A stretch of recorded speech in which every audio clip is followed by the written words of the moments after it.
We begin CBS 2 News at 11 with breaking news. A man left for dead on the 210 freeway tonight. Rancho Cucamonga police and the CHP searching for the woman who hit him and then just took off. CBS 2's Nicole Comstock is live with the latest. Nicole? Well, Jeff, it's on the back of a tow truck now. The car that CHP believes hit that driver and left him for dead at the bottom of the off-ramp here on Archibald at the 210 westbound in Rancho Cucamonga. You can see just how much front-end damage there is on this car. The pieces of it that are missing are actually littering the entire length of the off-ramp here. And tonight, CHP says authorities are still searching for that female driver. We're going to go ahead and send you to some video that we shot about an hour ago of the car at the bottom of the off-ramp here. The driver's side door on this yellow Hyundai Tiburon is completely peeled backward, giving you an idea of the force of this collision. Well, CHP tells us the man driving this car was outside of it, likely changing a flat tire tonight. They say that because his cell phone was outside of the car with the flashlight on, and they apparently found a couple of lug nuts on the ground as well.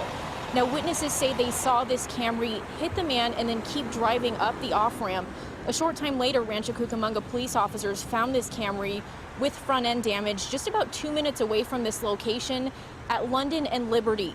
Well, CHP confirms they have good reason to believe that this is the car that hit that man and left him for dead.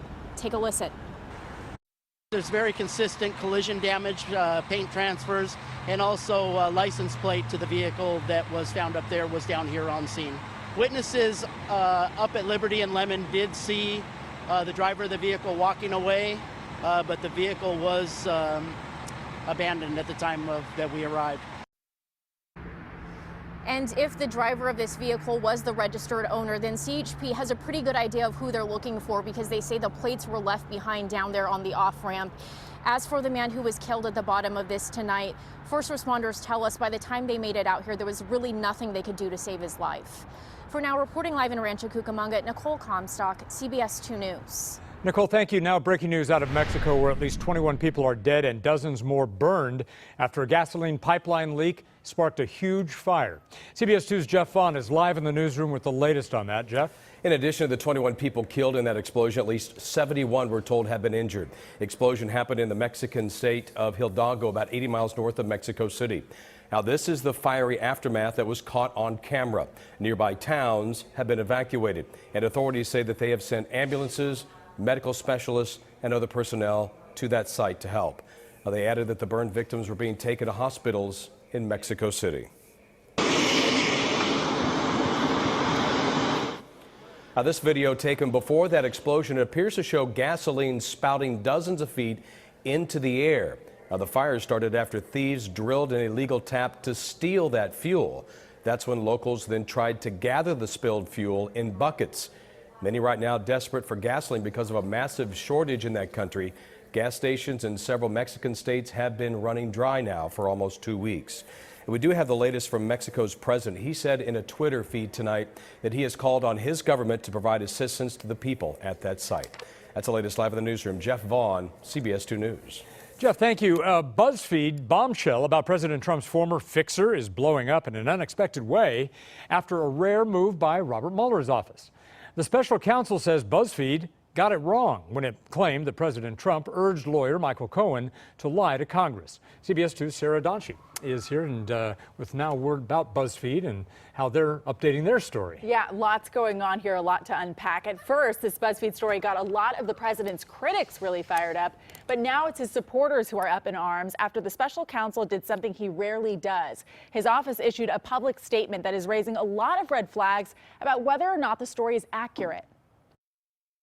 It was the story everyone was talking about, a BuzzFeed report claiming that President Trump directed then-attorney Michael Cohen to lie to Congress about plans to build a Trump Tower in Moscow. But tonight, the special counsel himself is raising questions about whether the story was true. A spokesperson for Robert Mueller released this statement tonight. BuzzFeed's description of specific statements to the special counsel's office and characterization of documents and testimony obtained by this office regarding Michael Cohen's congressional testimony are not accurate. White House Press Secretary Sarah Sanders was already firing back at BuzzFeed earlier in the day. I think that the president's outside counsel addressed this best and said in a statement earlier today that's categorically false. So is Donald Trump Jr., who retweeted BuzzFeed's update with the crying laughing emojis and a thumbs up. Tonight, BuzzFeed is not backing down. Their editor-in-chief, Ben Smith, told CNN's Anderson Cooper that he was standing by his staff's reporting. We hope the special counsel released this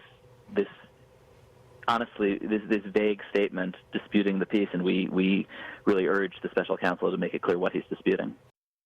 Now, something else to note, other media outlets have not been able to confirm BuzzFeed's reporting on this story. BuzzFeed's editor-in-chief also said on CNN that they would work to get to the bottom of this issue. Jeff? All right, Sarah, thank you. President Trump and North Korean leader Kim Jong-un are planning a second summit next month. The announcement came after today's meeting between the president and a North Korean negotiator. Now, Mr. Trump's goal, of course, is to walk away with a tangible agreement toward the denuclearization of North Korea. The White House says details of the second summit will be announced soon. A daring and violent smash and grab robbery at one of downtown LA's poshest hotels. 4 people used a hammer to burst into the jewelry store in the lobby of the Millennium Biltmore Hotel on Grand Avenue. And the owner of Arca Jewelers was injured in that attack. CBS 2's Hermela Aragawi is live at the hotel in downtown LA, has the latest on that. Hermela. Hi, Jeff. History is written all over this hotel. It is a prestigious landmark that is highly secured. So how 4 people got through these doors with a hammer and got away with a bloody robbery is a mystery. It's a pretty brazen attack because this is such a high-profile hotel. It's a high-end hotel that has hosted several U.S. presidents and was home to the Academy Awards for years. But earlier this afternoon, the Biltmore Hotel was the scene of a bloody jewelry store smash and grab that appeared to be a scene straight out of a movie. It's part of an ongoing LAPD investigation, as you can see. I can just tell you that it was over very quickly. There was a minor injury suffered by the store owner. And he was treated and taken to a local hospital. Police say just before 3 o'clock, 4 suspects used a hammer to rob a jewelry store located in the hotel lobby. They injured the owner and fled the scene in a silver 1996 Lexus. Investigators were on the scene for hours, dusting for fingerprints and collecting evidence. I can't believe it. Yeah, I mean, this place obviously has probably one of the best securities around. I believe that the hotel is one of the safest places in downtown LA. We have an exceptional security team here. The store owner is expected to be okay. I do know him. I've been here for a while. I believe about 10 years and never had an incident like this before. It is unclear what, if anything, the suspects took, but as you can imagine, there are a lot of security cameras here, so that's something that police are looking into, and they're asking anyone with information about the incident to call them. Reporting live in downtown LA, Hermela Aragawi, CBS 2 News. And now to Sherman Oaks, where a standoff has come to a tragic end. Police responded to a home on Burnett Avenue after shots were fired. Sky 2 was over the scene. An armed man described as being troubled was holed up inside. After being held at bay for 5 hours, police finally went inside the home. They found the man dead of an apparent suicide. Negotiations are over for the night between the teachers union and the LAUSD. The superintendent acknowledged LA schools are underfunded, but said the district doesn't have the money to meet all of the union's demands. The talks are getting tense for some of the teachers who told us bills are piling up. Teachers have already missed one paycheck. One of my daughter's birthdays is coming up, and she was just asking us for something, and I said, honey, don't even think about that. It's not going to happen. Right now, it's about having food on the table, paying our mortgage. Both sides are expected back at the bargaining table tomorrow morning at City Hall once again in downtown Los Angeles. R. Kelly's record label drops the mic. The action they have taken against the embattled singer following the sex abuse allegations. Plus, a dramatic rescue here in Huntington Beach. I'm Stacey Butler, and I'll have the very latest on a horse being rescued by a hoist coming up. Also, some big waves take out a chunk of a pier in San Diego, wash a woman off her feet. Hey everybody, I'm Garth Kemp. Wow, what a weekend shaping up. Your forecast, it's on the way. And LA turns blue. The City of Angels showing its pride as the Rams head to the Big Easy to take on the Saints for a place in this year's Super Bowl.